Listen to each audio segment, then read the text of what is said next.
Recently, the Congress passed what they called trigger legislation. Trigger lead legislation. Trigger yeah, so lead. This, Let's explain to me what that means. This is Las Vegas Real Estate Now with local real estate expert Harvey Blankfeld. well, it's actually a piece of legislation that's good for us. This is great. Oh, no. What, really? Yeah, they did something that actually is potential help. So, Snuck it through. the term trigger lead, what's this refer to? So, in our business, mortgage business, when I pull someone's credit report, it's going to the credit bureaus as an inquiry, right? Mm-hmm. And the credit bureaus are using that trigger to go out and sell that person as a hot lead to the mortgage industry. So they go out and sell the fact that you are shopping for a mortgage potentially. They sell you as a hot lead to other mortgage companies and other other That's industry the credit bureaus peoples. doing this. Directly the credit bureaus. They're in that business. It's Okay. a way that they make money ultimately. It's Gotcha. one of the many ways. Right. But ultimately it works against certainly my interest as a lender, where I want to keep you with me as much as I possibly can, and this sort of thing. And it creates a lot of sort of concerns, confusion for consumers, and they finally sort of did something to address this. So, and while they didn't totally close the loophole here, what they did is said, okay, you need to have either a banking relationship with that consumer, or be a past client, or they need to be a past client of yours, okay, in order for you to buy these leads and begin soliciting them. And what they're doing is they're calling you on the phone, they're texting you, they're saying, hi, I'm here to talk to you about a mortgage, and it gets real confusing. Like, who's this person calling? Why are they calling me? How they get this information? Right. Is this the person I talked to just yesterday? Is it someone different?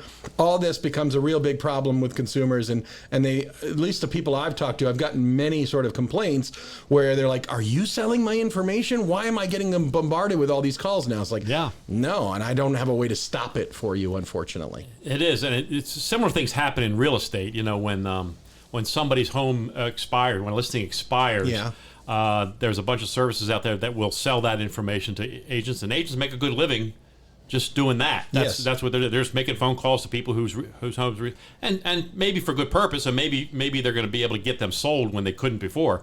But that's sold, and as realtors, we're constantly besieged with people trying to sell us information about people. That happens all the time.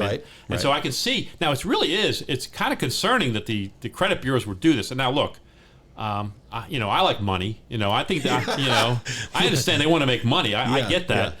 But that seems a little disingenuous, since you're paying them to get this client's credit. I'm already paying them to access the data. Right. So you're making money, but you want to find other ways. It's in a way, it's like, I want to borrow your car and do Uber in it. Like, I'm going to use your car to go do Uber. I never consented to do business with the credit bureaus, right? My information is given to them effectively involuntarily, right? As far as the consumer goes, the credit card reports it, but I didn't get a chance to opt in or out of that, right?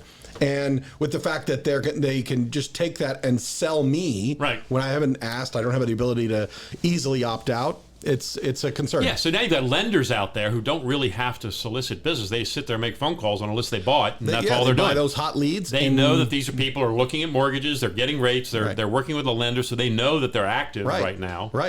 Boy, that is disturbing. If I'm a great salesperson, I can make a lot of money doing that. And and as you say, we all want to make money. That's not an evil act in and of itself. No. But it's opening the floodgates for a consumer where they're just, like I said, a lot of confusion comes out of it, and people feel bombarded a lot of times with this sort of stuff. So I'm glad to see that they're tightening the loophole. So it basically says, though the strangers can't call you, can't solicit you anymore based upon that information. It's only people that have like sort of a known relationship with you. Your bank, if you have a checking account, a savings account, a credit card, they can do it. That's easy. But how can you test if they were a previous client? How is that tested? There are standards. Is there a way to figure that out? Yeah, I'd have to read the legislation to see what they specifically wrote into that. But there is a, like, say, you have to have done business with that person in the last 5 years. Okay, all right. There are standards.